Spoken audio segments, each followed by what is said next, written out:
자, 이 시간 여러분 설교 제목 같이 한번 크게 시작. 다윗의 장막 그 놀라운 비밀. 한 번만 더 읽겠습니다. 시작. 다윗의 장막 그 놀라운 비밀. 자, 오늘은 다윗의 장막에 대한 말씀을 지난주에 이어서 좀 시편 110편의 말씀과 좀 연계해서 말씀을 나눌게요. 시편 110편을 성경 가지신 분 보면은 표제어가 다윗의 시라고 나와 있습니다. 이거는 분명하게 다윗이 썼다는 거죠. 그런데 이 다윗의 시편, 오늘 110편은 놀랍게도 다윗이 메시아를 고대하고 메시아가 오심을, 그 예수님이 메시아이심을 예언하는 시예요. 그래서 이걸 가리켜서 메시아 예언시라고 합니다. 그러니까 시편의 종류가 여러 가지가 있거든요. 그 중에 이제 메시아 예언시인데 시편 가운데 7편이 메시아 예언시입니다. 그 중에서 오늘 110편은 맨 마지막 결론적인 시예요. 그래서 이 110편의 주제가 예수님의 영원한 왕 되시고 메시아 되심, 제사장 되심을 드러내고 있고, 그리고 그분께 예배하는 모습이 어떤 모습인지가 1절과 2절, 오늘 읽었던 3절까지 나와 있습니다. 그래서 신약 성경에서 가장 많이 인용된 말씀이 시편 가운데 이 110편이에요. 이 110편이 사도신경에도 이 110편이 나와 있을 정도로 이 110편은 아주 굉장히 중요한 말씀이기도 합니다. 그래서 오늘 말씀을 우리가 이 다윗의 장막 예배에 대한 말씀과 좀 연계해서 다윗의 장막 그 놀라운 비밀이라는 말씀으로 좀 말씀을 묵상하고자 합니다. 자, 먼저 1절과 2절에서 다윗이 어떤 사람인지를 얘기해요. 자, 그는 먼저 진짜 왕이신, 진짜 통치자이신 메시아에 대해서 노래해요. 자, 1절과 2절이에요. 같이 한번 읽어볼게요. 시작. 여호와께서 내 주에게 말씀하시기를 내가 내 원수들로 내 발판이 되게 하기까지 너는 내 오른쪽에 앉아 있으라 하셨도다. 여호와께서 시온에서부터 주의 권능의 규를 내보내시리니 주는 원수들 중에서 다스리소서. 자, 여러분 1절 한번 다시 한번 봐보세요. 여호와께서는 하나님이죠. 여호와는 하나님, 전능하신 창조자인데 내 주는 나의 주거든요. 이 나가 누구냐면 다윗이란 말이에요. 그러니까 다윗이 뭐라고 하냐면 하나님께서 나의 주에게 말씀하셨다는 거예요. 내 오른편에 앉아 있으라. 이 말씀이 예수께서 승천하셔서 하나님의 오른편에 계시다가 저려서 산 자와 죽은 자를 심판하러 오시라의 오른편에 앉아 있으라는 거죠. 자, 그런데 그러면 다윗 때는 우리는 이 말씀을 이게 삼위일체 말씀이구나 라는 것을 알지만은 다윗 때는 이 말씀이 무엇인지를 몰랐을 거예요. 그러니까 다윗이 7번이나 이런 표현을 시편에서 하고 있는 거예요. 그러니까 다윗은 부지 중인지 성령께서 물론 인도하셨겠지만 그는 부지 중에 내 주께서, 하나님께서 나의 주에게, 즉 메시아에 대한 말씀을 하고 있다는 거죠. 즉 이 말씀은 무엇보다도 다윗은 자기가 사실은 왕인 거예요. 왕을 아도나이란 말은 주, 하나님이란 말도 쓰지만 주인, 왕에게도 쓰인다고요. 그 자기가 왕인데 지금 다윗은 뭐라고 하냐면 나에게 주가 있다는 거예요. 이게 다윗이에요. 그러니까 다윗은 자기가 왕인데 내가 왕이 아니라는 거예요. 내 위에 왕이 계시도다. 그가 성령께서 부지 중에 내 주께 말씀하시기를 주의 오른편에 앉으시고 그에게 규를 주셔서 그가 모든 것을 통치하실 것입니다 라는 예언을 하셨지만 이 말씀은 다윗은 자기가 왕이면서도 자기 위에 영원한 왕, 진짜 왕이 계심을 잊지 않았다는 거예요. 여러분, 이것이 하나님이 다윗을 사랑한 이유였어요. 다윗은 한 번도 자기가 왕이라고 생각한 적이 없었어요. 진짜 왕이 따로 있습니다. 늘 그는 이 마음을 잊지 않았어요. 그래서 이것을 의식하며 사는 사람을 가리켜서 우리는 바로 예배자라고 하는 거예요. 이 사람을 그렇게 예배자라는 거예요. 예배자는 나를 지금까지 인도하신 분이 있다. 나에겐 진짜 주인이 있다. 여러분, 사람이 근데 그렇지 않아요. 조금만 배부르면 내가 주인인 것 같아요. 내가 다 누리는 것 같아요. 그래서 갑질하고 이런 모습들이 다 이런 모습에서 오는데 이스라엘 왕들이 다 타락하는 거예요. 주어 찾기에 실패하죠. 그러나 다윗은 예배자였던 거예요. 다윗은 왕으로 불리기를 좋아하지 않았어요. 근데 다윗은 예배자였다. 오늘 이 말씀이 우리에게 계속 다가오지요. 그래서 3절에 그 메시아가 왔을 때 어떤 모습으로 예배하느냐. 다윗은 예배를 정말 사랑하는 사람이었어요. 그래서 3절 말씀에 주의 권능의 날에 그 구원자가 다스리는 그날이 오게 되면은 그날에 주의 백성 우리 모두가 거룩한 옷을 입고 비싼 옷 좋은 옷이 아니야. 거룩한 옷, 그 순결한 옷을 입고 즐거이 헌신하니 이 헌신한 단어가 예배란 단어와 같은 단어예요.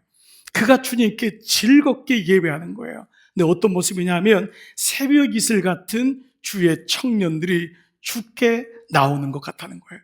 수많은 사람들이 나오는데 새벽 이슬 같은 주의 청년들. 근데 여러분 여기 청년들이란 말은 젊은 사람들이란 단어가 아니에요. 이 단어 위에 주의 백성이랑 동일어예요. 같은 맥락이에요. 즉 이 말을 여러분 이 성구에 보면은 이렇게 나와 있어요.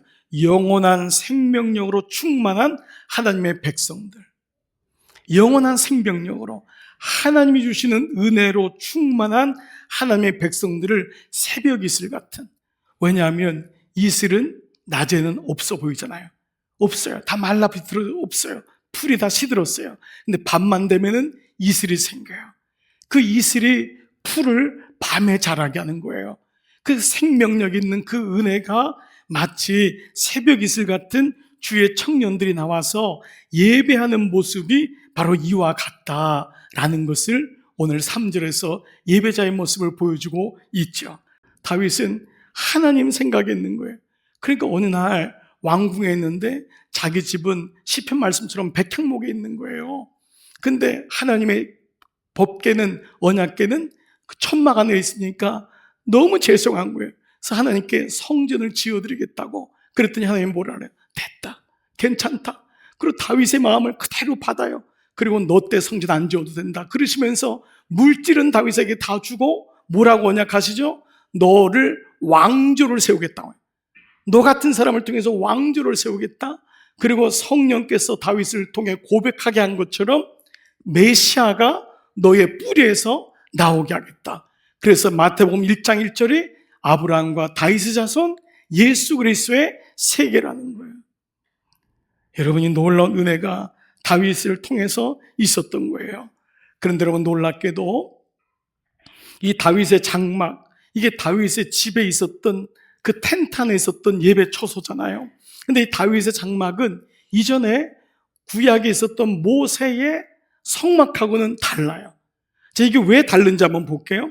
여러분 일단 모세의 성막하면 여러분이 50m, 25m짜리 사각형인데 문을 열고 들어가면 뜰이 있잖아요. 뜰에 가면은 짐승에게 제사로 온 짐승에게 안수하고 그 짐승을 잡지요. 그렇죠? 피를 내는 거예요. 태우는 거예요. 그리고 이렇게 마당뜰에서의 모든 예배 제사가 끝나면은 성소로 들어가면은 성소에는 분향단이 있고 떡상이 있고 진설하는 거죠. 거기 금향단, 거기 기도하는 금향단이 있는 거예요. 그 다음에 커튼을 열고 들어가면 지성소가 있는 거예요. 그 안에 법궤, 언약궤가 있는 거예요. 그 언약궤 안에 시온자라고 하는 그 위에다 천사가 천사를 바라보고 있는 그 위에다가 바로 어린 양의 피를 뿌리는 바로 이것이 성소, 지성소 안에서 이루어진 것을 보게 되죠. 그러니까 이건 뭐냐면 제사였단 말이에요. 근데 제사인데 다윗의 장막은 이게 없어요. 이게 의미가 없단 말이 아니에요. 여기는 모든 게 하나하나가 다 예수 그리스도를 상징하는 의미가 있지만 이 예배는 여기는 다윗의 장막에는 이게 없어요. 오직 하나님을 찬양해요. 하나님의 영광을 드러내요. 그리고 하나님의 임재를 경험해요. 바로 예배인 거예요. 바로 이미 그분이 그의 휘장은 곧 그의 육체니라. 휘장이 위에서부터 아래로 찢어짐으로 모든 사람들이 다 지성소에 들어갈 수 있는 단번에 그가 죽으심으로 모든 사람에게 살 길을 주시는 예배를 드리게 했던 그림자가 바로 다윗의 장막이었던 거예요. 그래서 이 다윗의 장막은 예배의 그림자라고 할 수 있는 것이죠. 그래서 오늘 우리가 이 예배 드리는 모든 포맷, 모든 자유함, 모든 사람들이 나올 수 있는 것, 이것은 바로 다윗의 장막을 통해 주시는 그림자를 알 수 있어요. 그래서 이 다윗의 장막 그 놀라운 비밀을 구체적으로 좀 세 가지로 말씀을 나눠볼게요. 먼저 다윗의 장막, 이것은 같이 한번 읽을게요. 시작. 누구든지 죄를 용서받고 하나님을 만나게 한 것이었습니다. 자, 다시 한 번만 읽어볼게요. 시작. 누구든지 죄를 용서받고 하나님을 만나게 한 것. 자, 이것은 무엇이냐면 누구든지예요. 법궤가 있는 성막은 아무나 못 들어가요. 그리고 지성소는 제사장만 들어가는 거예요. 레위 지파만 들어가요. 이러면 못 들어가는 거예요. 옛날로 말하면은 여인들 못 들어가요. 어린아이들 못 들어가요. 나이 든 분 못 들어가요. 병든 분 못 들어가요. 장애자 못 들어가요. 여기는 레위인만 들어갔어요. 그런데 이 다윗의 장막에는 누구든지 들어가서 죄를 용서받고 하나님을 만나게 한 거였어요. 근데 장막 예배는 또 어떤 모습이 있냐면 역대상 16장 3절, 또 이스라엘 무리에 물은 남녀하고 매 명에 각각의 한 명 한 명에게 모든 무리가 들어올 수 있는데 매 명에게 각 사람에게 떡 한 덩이, 고기 한 조각, 건포도, 이건 귀한 거를 의미하는 거예요. 모든 귀한 것을 나누어 주었다는 거예요. 예배는 공동체가 드리는 것 같지만 한 명 한 명에게 주시는 하나님의 말씀이라는 거예요. 이것이 예배예요. 우리가 여기 모여서 다 예배를 드리는 것 같지만 똑같은 말씀을 받는 것 같지만 그렇지 않아요. 하나님이 그 사람마다 다른 거예요. 그 사람에게 주시는 메시지가 있어요. 주님의 음성이 있는 거예요. 이것이 예배의 비밀이에요. 사도행전 2장 보면은 처음에 성령이 다락방에 임할 때 그 불꽃이, 그 성령이 각 사람 위에 임하더라. 한 분 한 분에게 임하는 거예요. 오늘 하나님이 여러분 한 분 한 분에게 말씀하시는 줄 믿습니다. 이것이 예배의 은혜예요. 예배 끝난 다음에 주님이 오늘 나에게 이렇게 말씀하셨어요. 모든 사람에게 어김없이 오늘 이 시간도 똑같이 아내와 남편이 있는데 주님이 말씀하는 게 다른 거예요. 놀랍지요? 그분이 그렇게 가장 좋은 것을 우리를 위해 주시는 거예요. 예배를 통해 만지시고 위로하시고, 이것을 사도 요한은 사귐이라고 했어요. 예배 가운데 주님을 더 깊이 알게 되는 거예요. 이것이 첫 번째 비밀입니다. 누구든지 죄를 용서받고 하나님을 만나게 하는 것, 이것이 장막, 다윗의 장막의 은혜였어요. 적용 질문해 볼게요. 나는 예배를 통해 번제와 화목제로 오신 예수님을 알고 있습니까? 만나고 있습니까? 여러분, 묵상의 종착점은 예수님이에요. 여러분, 예수님 없는 신앙생활은 교훈으로 끝나는 거예요. 어떤 분은 구약을 보면서 예수님이 없다고 해요. 천만에요.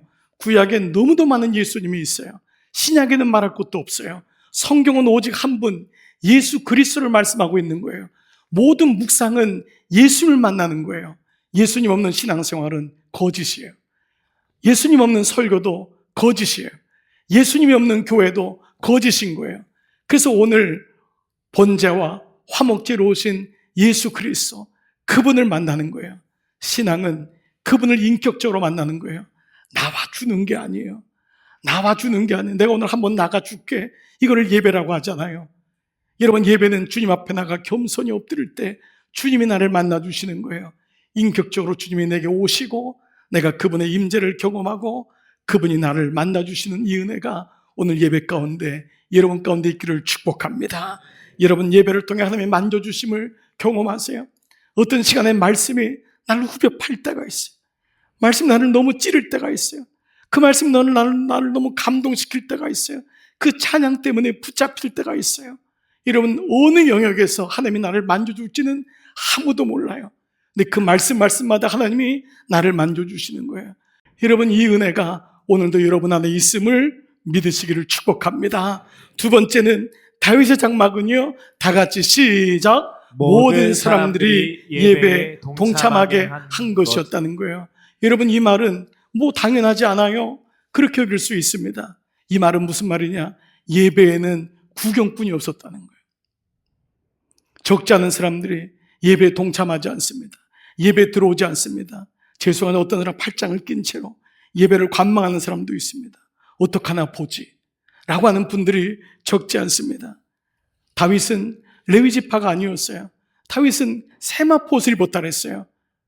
다윗은 유다 지파였지만 그는 스스로가 나는 예배자라고 고백했던 거예요. 에봇 옷을 입었던 거예요. 그리고 상징적으로 레위 사람들로 하여금 장막에서 일을 하겠는데 그들의 일은 부수적인 일이 아니었어요. 제사장을 돕는 일이 아니었어요. 자, 보겠어요? 역대상 16장 4절 시작. 또 레위 사람을 세워 여호와의 궤 앞에서 섬기며 이스라엘 하나님 여호와를 칭송하며 감사하며 찬양하게 하였으니. 뭐였죠? 이스라엘 하나님 여호와를 칭송하며 감사하며 찬양하게 하였으니. 레위 지파 사람들에게 제사장을 돕는 일이 아니라 진짜 너희들이 할 일은 이거란 말이에요. 이게 예배란 말이에요. 예배 가운데 들어가는 것. 그래서 다윗의 장막은 이전에 모세의 성막과는 완전히 다른 것이었어요. 다윗 때요, 레위 사람들 중에 30세 이상 된 사람이 남자가 38,000명이었대요. 이 레위 지파는 그야말로 예배를 드릴 때 돕는 사람들이잖아요. 근데 놀라운 게 있어요. 여러분 여기 좀 놀라셔야 되는데, 자, 이 38,000명 중에서 기도자, 중보 기도자로 몇 명을 세웠냐면 4,000명을 중보 기도자로 세워요. 레위 지파 중에. 그냥 통과할게요. 자, 어차피 안 놀라니까. 자, 그러면 더 놀랄 게 있어요. 찬양대가 몇 명이냐면 4,000명이에요. 요건 놀라네. 이건 놀라네. 찬양대가 4,000명이에요. 그 당시에. 여러분 상상을 해보세요. 그 당시 모세의 성막은 그냥 그 안에 들어가서 예배드리고 끝이었어요. 다윗은 어떤 감동을 받았는지 다윗의 장막이 세워진 이후부터 그는 찬양들을 세워요. 모든 사람들을 찬양하게 하고 모든 사람들을 기도하게 하는 거예요. 모든 사람들이 예배에 들어오게 했던 거예요. 역대상 23장 5절 4천은 문지기요 4천은 다윗의 찬송하게 하여 지은 악기로 여호와를 찬송하는 자라. 문지기란 말은 문을 지킨다는 의미가 아니라 문 앞에서 예배드리는 사람을 보호하고 그를 위하여 중보하는 자예요. 그러니까 뭐냐 하면 모든 사람들이 와서 예배에 들어오게 하는 거예요. 예배를 보러 가는 게 아니에요. 예배 보러 가자가 아니라 예배 드리러 가자, 나가서 예배하러 가자. 그래서 요즘 영어로도죠, 이 드린다는 예배하는 work service라고 해요. work service. 그 안에 들어가서 예배 안에 들어가는 거예요. 그리고 나를 put in, 그 안에다가 예배에 집어넣는다는 단어를 쓰고 있어요. 예배는 아웃사이더가 아니에요. 관망자가 아니에요. 오늘날 얼마나 많은 유튜브 때문에 사람들이 예배를 망치고 있어요. 그걸 예배라고 생각해요. 여기저기 목사들의 설교를 보면서 이 설교 저 설교 들으면서 그거를 말씀을 듣는다고 착각하고 있어요. 하나님은 그런 예배를 받으신다고 말씀하신 적이 한 번도 없어요. 놀라운 일이에요. 이 많은 사람들이 예배에 다 들어갔던 거예요. 그러니까 모든 사람들을 다 예배자로 삼으셨던 거예요. 여러분 저만 예배 인도자가 아닌 거예요. 여러분도 다 예배 인도자가 되는 거예요. 그런 마음으로 찬양하고 기도하고 예배했으니까 그 예배의 감격이 얼마나 컸겠어요. 정말 놀랍습니다. 사랑하는 여러분, 나는 예배를 어떤 마음으로 드리고 있습니까? 예배를 준비하고 있습니까? 이런 의미로 보면은요, 예배에 대한 마음은 다윗이 우리에게 여러 가지를 보여주고 있는 거예요. 자, 세 번째, 다윗의 장막 예배는 우리에게 마지막 한 가지 놀라운 은혜를 주세요. 같이 한번 읽어볼게요. 시작. 24시간 하나님을 의식하게 한 것. 여러분, 제사는 제사 드리는 때만 제사인 거예요. 여러분 중에 아직 제사 드리는 분이 있을 거예요. 1년 내내 제사 안 드리죠. 기일에만 드리죠. 그걸 제사라고 해요. 근데 예배는 영과 진리로 성령과 말씀으로 예배하기 때문에 성령의 동행하심을 경험하고 말씀에 있는 사람은 어느 때든지 예배를 드릴 수 있는 거예요. 주일 예배는 일주일의 첫 시간인 거예요. 성전에 모인다고 하는 놀라운 임재와 상징적인 공동체적인 의미로 우리는 예배 드리는 사람입니다를 선언하는 게 주일 예배예요. 성전 예배예요. 그 다음에 나가면서부터 예배가 시작되는 거예요. 이게 예배의 은혜인 거예요.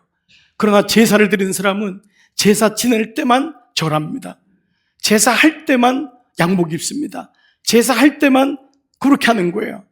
그런데 예배자는 다릅니다. 그래서 다윗의 장막은요 24시간 열려 있다고 말씀하고 있어요. 역대상 16장 17절 37절 시작. 다윗이 아삭과 그 형제를 여호와의 언약궤 앞에 머물러 항상 그게 앞에서 섬기게 하되 날마다 그 일대로 하게 하였고, 항상 날마다 그 일대로는 예배를 드리게 했다는 거예요. 우리의 연약함은 뭐죠? 교회에서는 예배를 드리는데 삶에서 예배가 없어지는 거예요. 근데 이것을 이길 수 있는 방법은 하나님을 의식하는 거예요. 24시간 하나님을 의식하는 거예요. 주님, 어떻게 하면 좋죠? 운동할 때도 얼마나 좋은지 몰라요. 주님, 좀 지혜를 주세요. 또 가정에서도 식사할 때도 잠잘 때도 늘 주님과 함께 일어나는 거예요. 아침에 일어나면 굿모닝 홀리 스피릿, 굿모닝 성령님. 아침에 일어나면은 그 삶과 우리 삶에 차단된 곳에서는 아무도 없으니까 그곳은 죄를 짓고 또 제사 지내고 죄를 짓고 제사 지내고 이거는 제사인 거예요. 예배는 부족하고 연약하지만 늘 하나님을 의식하는 거예요. 이것을 로마서 12장 1절에서는 몸으로 드리는 제사라 그랬어요. 근데 이게 바로 예배라 그랬어요. 우리가 다 암송하는 구절인데 같이 시작. 그러므로 형제들아 내가 하나님의 모든 자비하심으로 너희를 권하노니 너희 몸을 하나님이 기뻐하시는 거룩한 산 제사로 드려라. 이게 뭐라고요? 너희의 드릴 영적 예배니라. 몸이 있는 곳에 예배가 있어야 된대요. 몸이 있는 곳에 어느 곳에 있든지 일하면서도 우리는 예배자가 될 수 있는 거예요.